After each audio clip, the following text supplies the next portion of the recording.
Sick Harrison Price from the historic Wall Center. Patrick Johnston covers the Canucks for the province and PostMedia. He joins us on Thursdays. And, what topics can we sort of invent here as like evil? Why don't we just talk about Ed Willis's book, right? Never boring. I love Honestly, Ed Willis. I hope Ed Willis's book sales go skyrocketing. Chef's kiss Eddie on the title, buddy. Exactly. Uh-huh. The update, new and updated condition is going to be amazing. Exactly. Wouldn't that be He missed the Pettersson versus Miller chapter. Oh, it's what did he dated. tweet? I would still recommend it for Christmas, but it's missing. It's missing quite a drama. Somebody tweeted about it was just absolutely great. Currently reading Willis on Sportsbook, never boring, and getting this doomed feeling his next chapter is going to be, what if JT Miller and Elias Pettersson were friends? And Ed simply says, following this story from a distance, all I'll say is nothing surprises me at this point. I mean, it was sort of, you look back on last season now, and remind me if it was the calmest season in years. It was a bit of a honeymoon last year in a lot of ways. Because even this administration has been pretty squeaky, but of course they arrived with a bit of infamy, and the Bruce Boudreau thing happened, and basically last year was the only. It's an island in a turbulent sea of never boring. Yeah, what is it? Every year, right? November, December. Every year now we've had this one way or another, except for last year when everything was going right.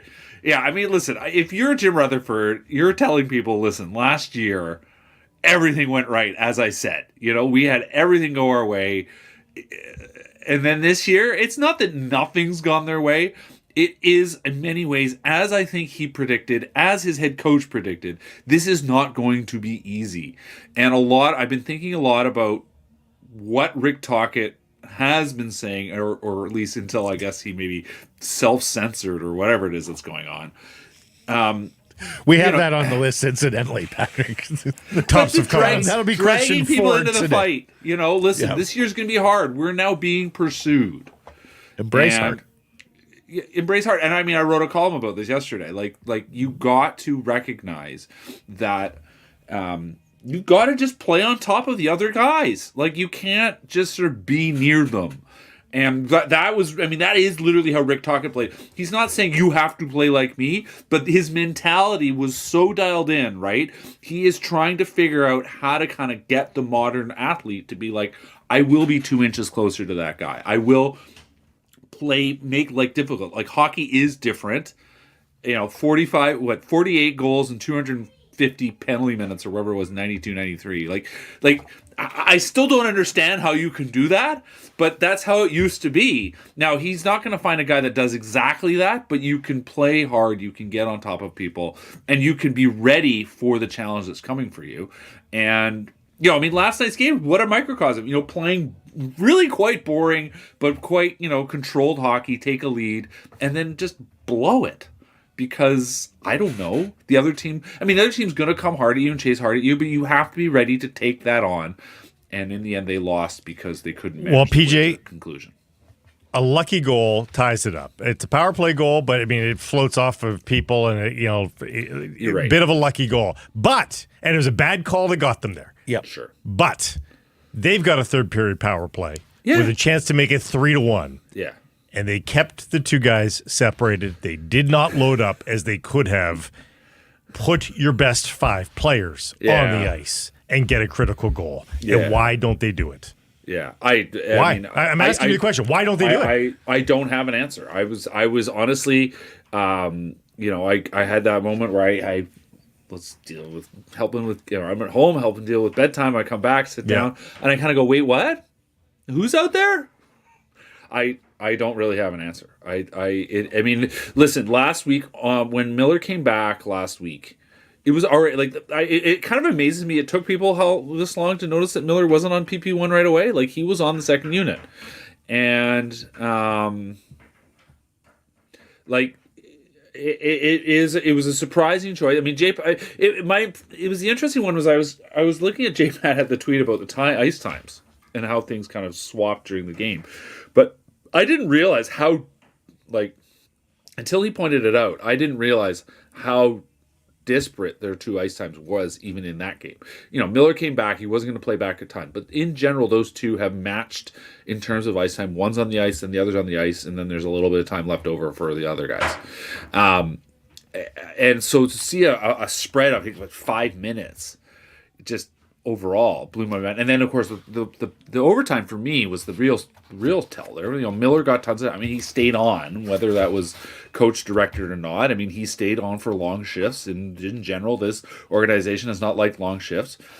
But you're looking at a guy who's certainly his emotions are more in line with what I'm talking about. Tocchet. He's a guy that shows how much he wants to win.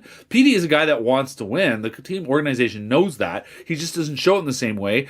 And, has been kind of checked out. Like, he's just not played with the same vigor that he had when Miller was out. He was playing better before Miller. He was great Monday. He was very good Monday. He was better. Yeah. He was better even before Miller took the leave, right? Like, he had a very good November period.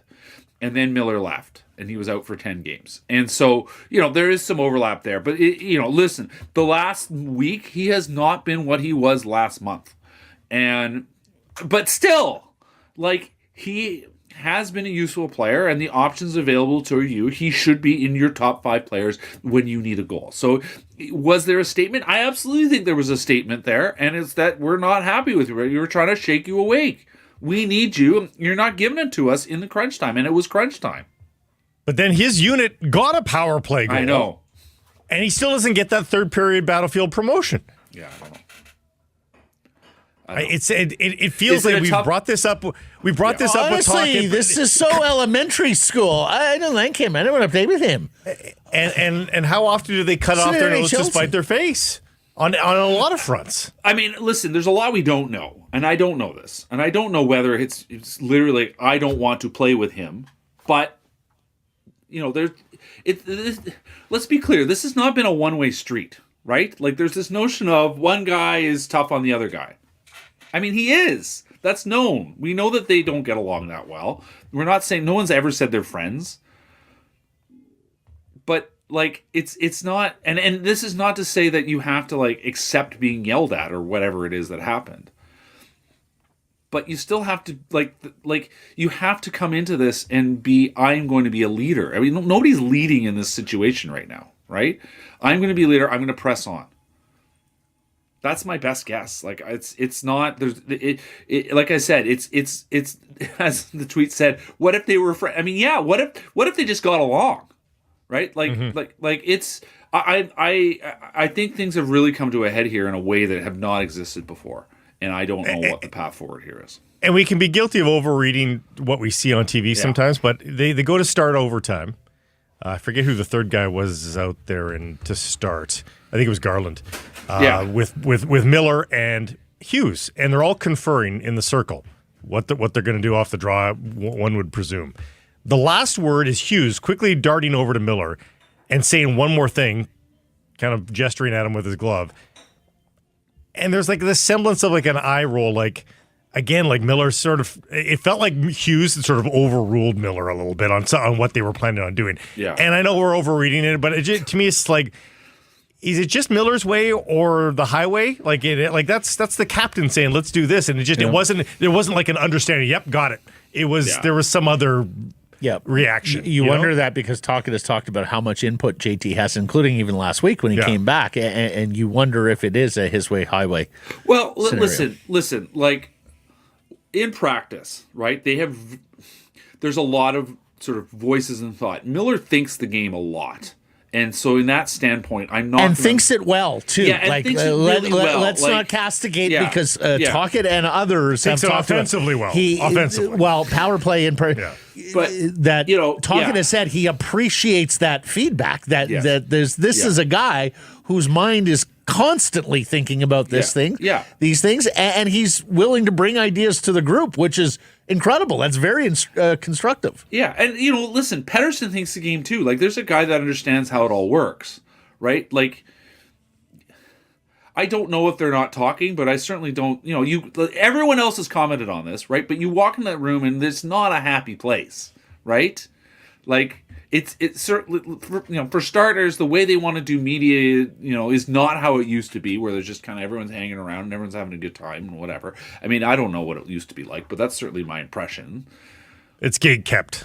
It's not just it's gate kept from them, like, by themselves, they're not, there's not a sort of feeling of looseness. I commented on this in the wake of the Bruins. The Bruins had a group hug. They'd given up 13 goals in 2 games, and during the morning skate here in Vancouver last Saturday, at the end, Jeremy Swayman gets everybody in to have a group hug. They had some fun.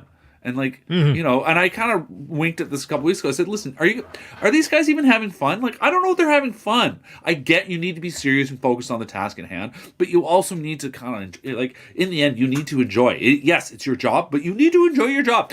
I think we all have fun at our jobs, don't we? This is, and there are guys that bring this up from time to time. A guy like Tyron Mouse will say, we are very fortunate to be here, right? Yes. We are very fortunate to be here, to be paid to do what we do, right? We need to give our best every night, right? And when Tocchet talks about, there's guys that are passengers or whatever the term he uses, 4, 5, 6, 7, whatever it was the other night. Like, it's stuff like that he is thinking about. And it's that there's, are you feeling entitled? Are you actually recognizing what all this means and who you are here to, who are you here for, right? And that, I think, without a doubt, has been a problem. Like, I think there's just, like, what are you here for? Are you here because you're getting paid well? Because, listen, I get it.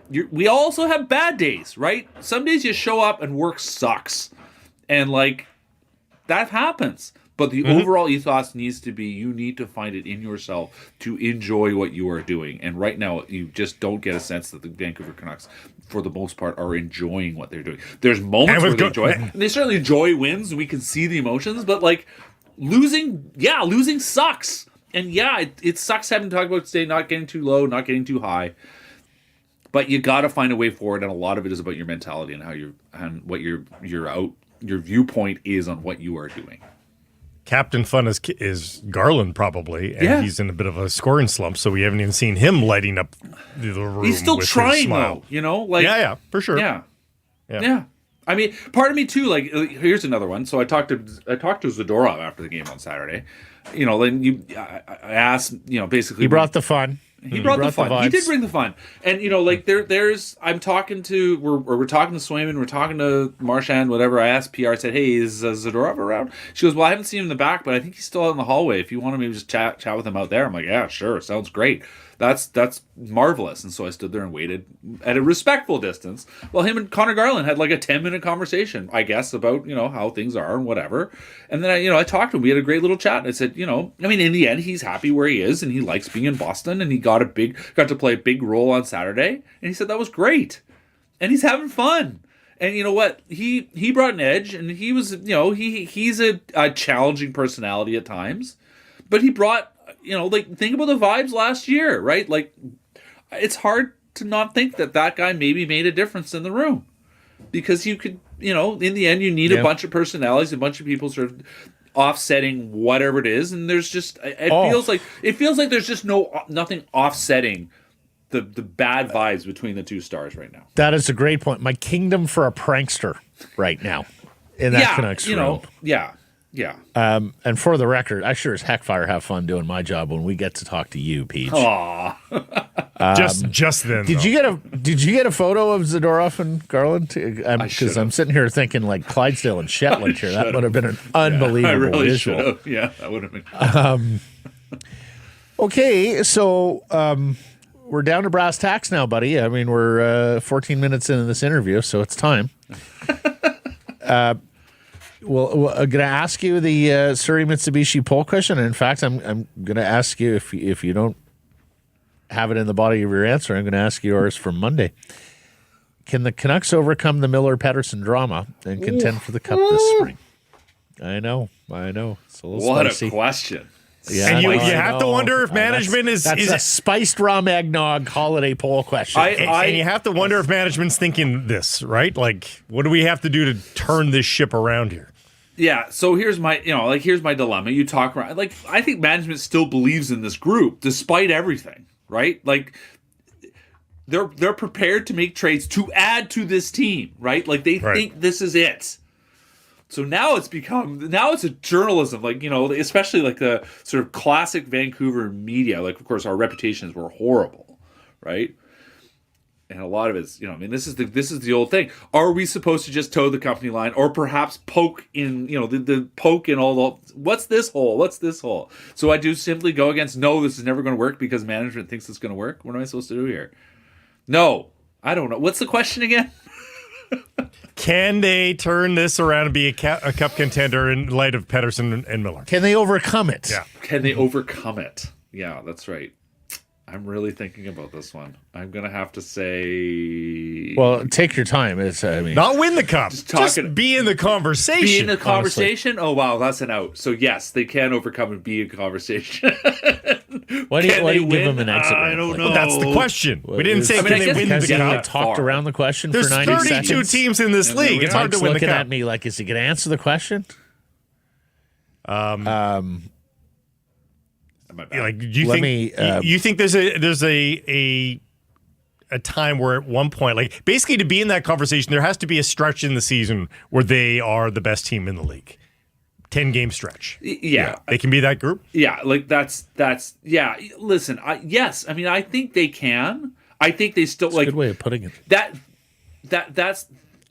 actually, that is a great way of putting it. That assumes they've added a defenseman anyway. I mean, were they were last year? We've really rendered him stodged speechless. him up here. Look at this. He is just paralyzed. Cat got your tongue, Peach? We did last year. I mean, they were last year, right? Like, wait till I ask him the next question. Holy jumping. Boy. Is it inevitable that one of Miller or Pettersson has to be traded? Is it inevitable? I mean, I always thought it was a long bet. Like, this is a bet for a long time. Would both these guys be here forever? I never thought they'd be here forever. To me, these were moves to keep the current group together to see what they could do this year. That they think that they realized last year how close they are, right? They really were that close. So let's go for it. I mean, Miller over Horvat was a choice, right? They're like, this is a guy that's going to drag us forward. And then we'll see if we can live with this. They made the signing thinking they could live with it.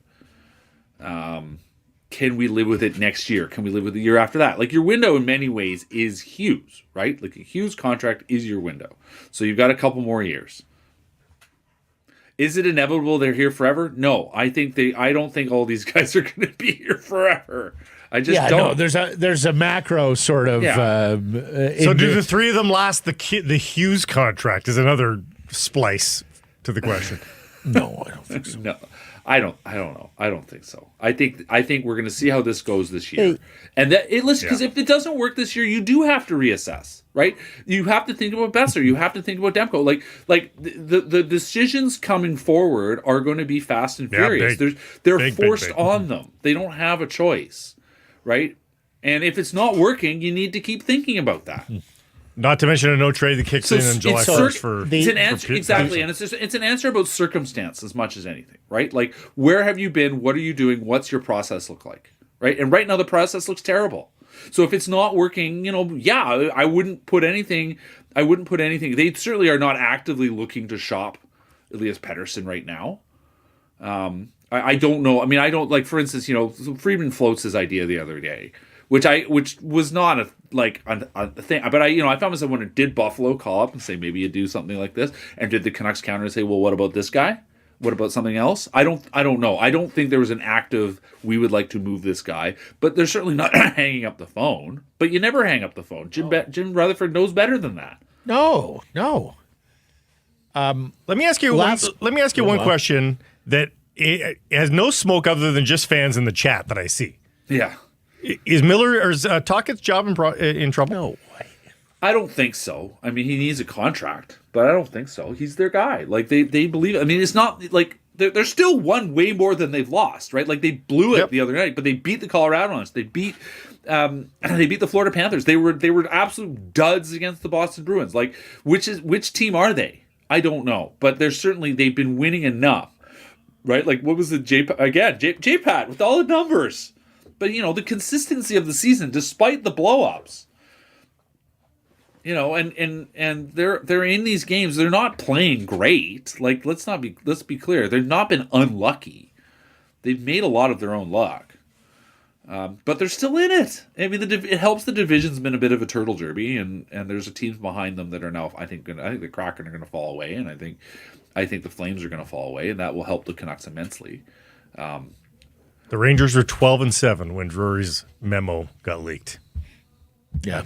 I mean, I think that's a recognition, too, of like, there's a band of teams. There's a bunch of teams that are not going to make it, right? There's a handful of teams that are clearly favorites. And then there's this band of teams that are like kind of in the second tier that want to go up. Canucks are in that mix, right? So now it's about what happens over the next 2 months. I mean, I think the Canucks are going to go for something. They're going to try to make something happen. They clearly, like that is the MO, right? Like, we know, like, the Jim Rutherford history is like not an accident, right? You get ahead of the trade market. They did this last year. Patrick Alvin reads from the songbook, right? He's going to do the same thing. They're going to do something in the next 6 weeks. It's history tells you this. It's not. Was that song SONG or PSALM? One of the things that tis the season. Yeah, there you go. Are you not going caroling this weekend? I'm certainly going to check out some carols. Is that what you call it, Matt? We're thinking of driving to New West for carols on Saturday in the pouring rain. All the best voices are in New West. Yeah. Well, Queen City. One of the things we've talked around here, and it is, I will preface by saying it is probably an unfair question, and yet I sat here for years and looked at feedback from fans wondering what kind of leader is Bo Horvat if he can't get them to play with more defensive detail. This is quite a leadership test for young Captain Q, this Miller-Pettersson thing, huh? Because as we discussed yesterday with Corrado, he is Rudolph. He is leading the sleigh. So he's got to get Donner and Blitzen in line here. No? What an image. Is that even a right? Is Donner even? Did I get that right? Who are the reindeer? Wait, hold on. Isn't Donner Rudolph's dad in Rudolph the Red-Nosed Reindeer? I think he is. Oh, it could be. I don't think so. That's false. Why are you spreading rumors like that? I think so. Donner's his dad? That is not. Oh, there is anywhere. a Donner and there is a Blitzen. Yeah, of course. Yeah, there is. Someone look this up. Anyway, Salacious rumors. Is Donner Rudolph's dad? Look it up. But I'll tell you, like North Paul Jerry Springer. Oh my God! He's the father. Blake, it comes up very quickly in the Google search. Rudolph is born to Donner the reindeer and Donner's wife. Yeah, guys, you need to go back and watch it. Like, first, listen, Matt, you don't have kids, so you don't have to deal with this. No, I have it's seen been a long the time. But it's back in the rotation. We went and paid for it. We got it on Apple. We have it, so we can watch it. Do you know that pretty much every voice in that in the show is Canadian? Yes, because they made the it. Reason being, it was in Toronto. Yeah. The reason being is because when that was made, when was it made? 1950 something. Okay, 64 or 63, something like that. Canada still had radio dramas on the CBC. Yeah, and America no longer had radio performance. Yeah. And so they went to Canada thinking we need those voices. And brought Burl Ives along. And Santa and then Burl, yeah. Okay, we interrupted a thought from somebody. Who had a thought on something? We had a thought on Hughes' candidacy before we got on to reindeer. It's not a bad analogy. I've actually thought a lot about this. There was a clip that I found. I was trying to find the Besser, like the TikTok video that his girlfriend posted of him raiding the cracker. Anyway, I did a search on one of the social media sites saying Besser cracker or something like that. And it returned a video a video report I'd completely forgotten about it was a Jan Hour thing about what are the nicknames in the room, and someone had said that Besser's nickname was Mr. Sensitive. And so they got Brock on. And this is how it used to be. Everybody's in the room. They're just mingling about. Yeah. Brock. This is when Besser's stall is like near the back, like sort of where they go into the shower area and all this stuff. He used to be by the door where we'd walk in, so he had to walk all the way across the room, so you could always intercept him. And Jen and Brock it's classic TV stuff, right? Like all reaction, right? Yeah. Right? And just who said that? Stetch? And then it's just he's outraged. And it's just this unbelievable banter. They go to young Quinn. Quinn's sitting there, I don't know. Baby Quinn. Baby Quinn just laughing his head off. I shouldn't say anything, blah, blah, blah, blah, blah, blah, blah. And I'm going, I miss that guy. And I get it. He's the captain. He's got to be a bit more serious. He's talked about heavy is the crown. Heavy is the crown, absolutely. But man, is that crown heavy right now. Like, it's there's just so much in there. If they were winning, none of this would be a problem. Is kind of the sort of, so it's a bit of a chicken and the egg. Do you have fun before you win, or do you win because you have fun, right? Like, or do you have fun because you win, or vice versa? You know what I mean? Yeah. So chicken and egg. Yep. Chicken and the egg. So where are they? And I think bottom line is they need to loosen up. They need to focus in on what they're doing, which is playing hard, listen to their coach, skate hard, go after the guy. And get at it, because they can do it. Like, they can do this thing. None of this is it's not that complicated. Heavy is the crown. It is Game of Thrones playing out before our eyes. Before our eyes here. Okay, get back to Rudolph. What is the red wedding going to be? Yeah, exactly. Oh my gosh! Look at you. He has no idea what you're talking about. By the way, no, I don't. You know what? I started watching the sequel. What's the show called? House of Dragon. Yeah, a little bit. Yes, can you please turn that off? It's highly annoying.